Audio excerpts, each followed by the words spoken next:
Hello and welcome to the session. In this session, we will see how to install IntelliJ IDEA. To download IntelliJ IDEA in any of your browsers, be it Chrome or Microsoft, type download IntelliJ IDEA and you will get the results. And we are looking for JetBrains IntelliJ IDEA. So this is the link and click on it. So after coming here, click on JetBrain IDEs. Okay, scroll down and choose your primary language to find your IDE. So we want IDE for Java. We'll go click on Java and here we have IntelliJ IDEA. Okay, you can click on download. If you come to the screen, so we have IntelliJ IDEA Ultimate, okay, and which is a paid version. We have discussed it, right? So this is a paid version. We don't want this and we are good with community edition. So you can click on download, it will download a executable file. So I have already downloaded this in my machine. Let me quickly open it. So this is the executable file. I'll just run on it. So as soon as you click and run the executable file, you will get a pop-up wizard and click on next and you choose the folder where you want to install. And then you want to create a desktop shortcut. Okay. Update path variable. So this one, if you remember, we have downloaded the Java zip file and updated the bin folder to the path variable in system variables. So if we need to add this, we can add this and create associations. We can click on Java and we are click on .pom and click on next. Select the start menu folder in which you would like to create program shortcuts. You can also enter a name. Okay, this is fine. Can just click on the default will be JetBrains and you can click on install. So your machine will start installing IntelliJ IDEA. The installation is complete. Once you click on click and open your IntelliJ IDEA. So this is the first page you will get it and you accept the agreement and click on continue. So we have opened IntelliJ IDEA. This is how it would look like for the first time. And it is giving me some recommendations for plugins. So we have a few plugins here.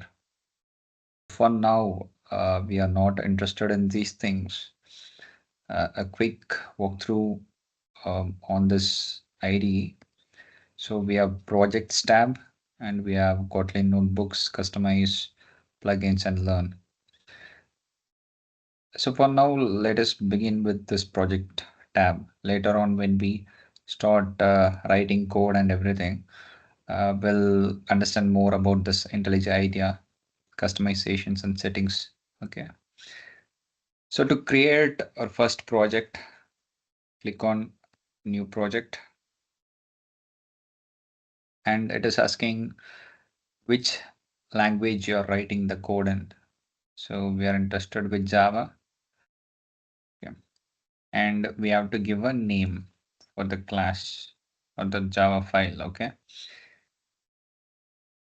So we'll say my first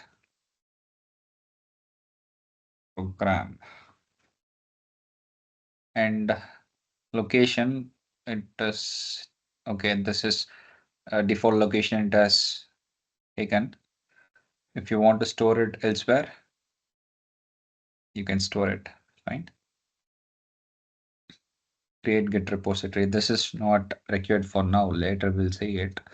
And build system, let's say IntelliJ Maven and Gradle. We'll select Maven. Okay, fine. And click on create. Okay, fine.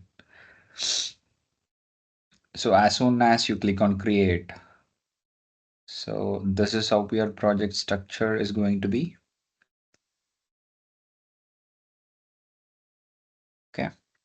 So as soon as you have created, you see the IntelliJ, it has created a main class, it has created the main method, and it has a simple hello world text, and it is printing the numbers from 1 to 5, right? So this is the actual usage of an IDE integrated development environment. So it comes with a handy of useful things, right? Okay. So here I have selected Maven build. So for now, I will close this. I'll click on one more project. 1 minute.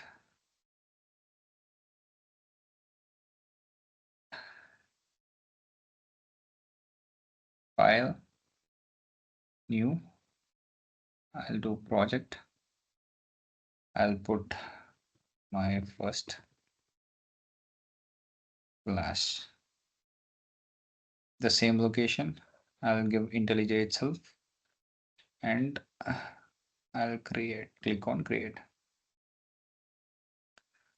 This window, it is asking where would you like to open the project. I'll tell new window. So here, if you see, this is the structure of your project. This is my first class, and you have a source folder wherein you have a main class, main.java, main class, and the same code, whatever we have seen in this Maven project, right? The Java Maven project, the same code is present here as well. But if you see, there is a light change in the structure, right? Here in the default IntelliJ build, you just see a source folder with main class, and you have your project. And inside idea.idea folder, you have gitignore and workspace.xml. And in external libraries, you have your path for JDK. So this IntelliJ will identify Java in this path. Okay. This gitignore workspace.xml and these things, these are one few features of this IDE, using IDE, right? Fine. We'll see more features in the coming sessions, later in the coming sessions. Okay. So now, if you go to this Maven project, you see this .idea folder. As well, it has gitignore and workspace XML, and it has a .mbn folder. In the source folder, you have main and test. In the main, you have Java. In Java, you have another folder, org.example, and then you have main class. And in resources, this is, we don't have anything. And in test, we have Java folder, we don't have anything. And we have form.xml file. Okay. And external libraries, we have the JDK24 we have installed. Okay. So if you see from the structure itself, we can tell the structure of this project is different and the structure of this project is different. Fine. This is because when we are selecting a project, okay, so we are giving the name and location and build system. So if you give IntelliJ, it is a default build system by IntelliJ. If you give Maven, it will create a different structure, and if you select Gradle, it will create a different structure. And this path, external libraries, this comes from this JDK path. Okay, we have to select it here. Or if we don't have the JDK installed, we can directly download from this option. Okay, or else we can add from disk as well. We can go to the path and we can provide. So coming to this build system, this is a very important topic, and we will see to this later. But for just now, you understand if we select the default or the Maven or Gradle, the structure will change accordingly. Fine. And click on cancel. So, okay, fine. So I'll go with this default IntelliJ build system. Okay, fine. So do you see this? It gives us a example of a class. It has already created a class for us when we create the project itself. A quick overview we can see here. So if you click on the project and you right click, you have so many options, right? You have new, you can create module, file, directory, and these things we don't need. And if you do copy, it will copy the path, and you have rename, refactor, bookmarks if you want to add a bookmark, and these things we can see later. And we have open in, if you do open in Explorer, it will open the project in your Explorer. All right, fine. Okay. The click on right click on the project name. So repair local history. So this will show our history of our code. Okay. Whatever recent changes we have done, we will have a history stored. And this compare with is there. Okay, fine. So if I do compare with, I can compare it with any other class as well. So this is not required for now. So if you see, when we started with a notepad text editor, there is nothing. We have to write the code, and we didn't add any other external help, right? So when you install an IDE, these are all a few features I've told you. So it comes handy and it is very useful for development. And also you see, okay, here we have some options. So this one we can see it later.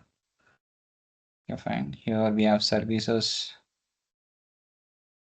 and here we have a terminal. This terminal is nothing but it's like a Windows shell.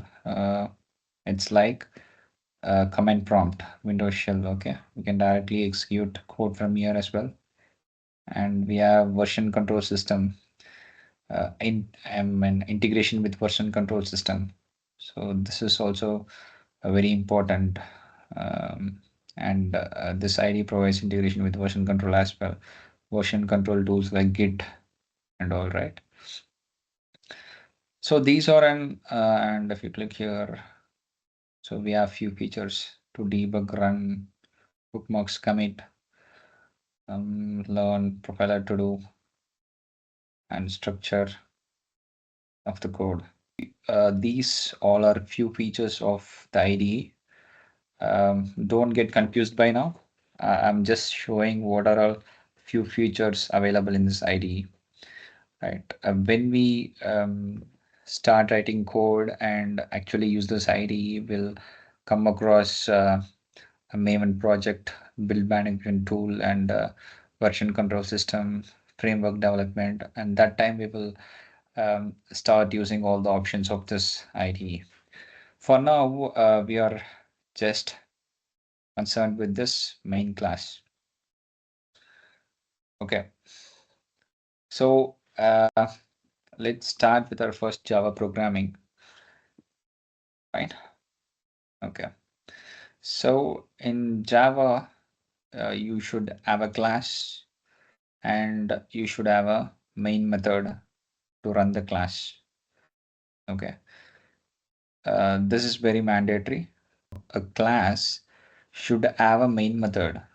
So whatever code present inside this main method will be run during the execution. Okay. So don't get confused. This is just the skeleton of a Java code. So Java code is always written inside a class, and in a class, it should have a main method, and inside main method, whatever we run, it get executed. So if we don't have a main method, we can have normal methods as well. So if we have normal methods and if we don't have main method, whatever the code we have written, we can't run it. So there should be a main method. Okay, this is mandatory. Don't get confused. This is just a skeleton of Java programming.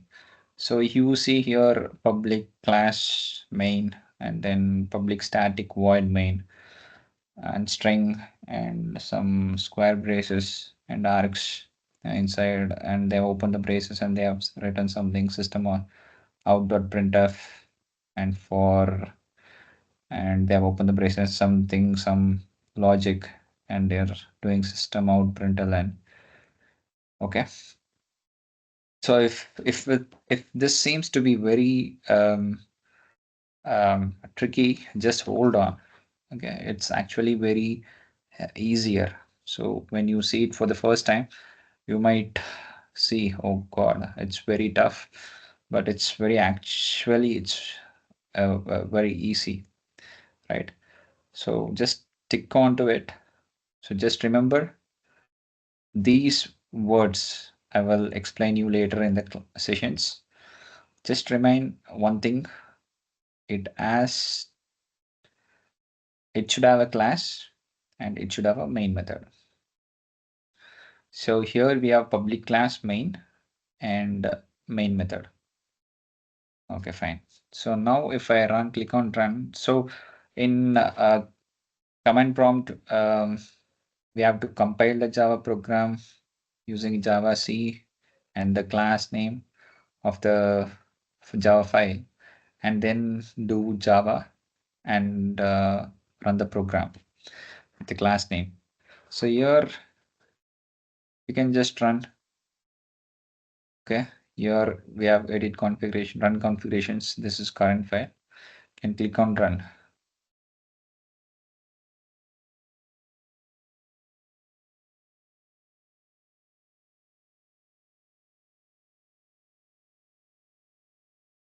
So it is doing few things.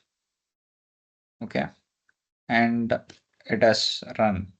The program has been run.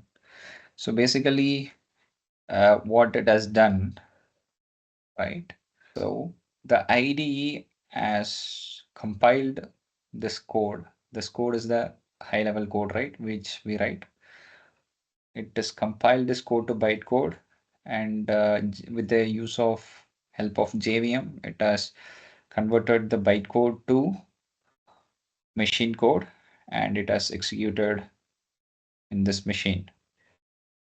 Okay, if you see here, this is here we have the path of the Java agent, and we have the path of our class, right? Our project basically.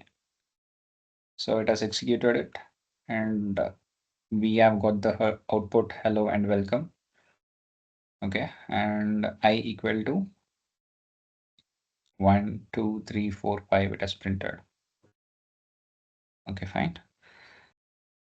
So this is how we create a class in Java. Okay. So remember, it should always have a main method.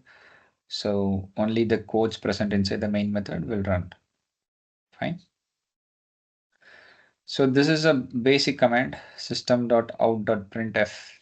Hello, welcome. It will print whatever we pass it as a strings. So now you can ask me what is strings. We'll come to the topic. Just remember this. Okay, fine.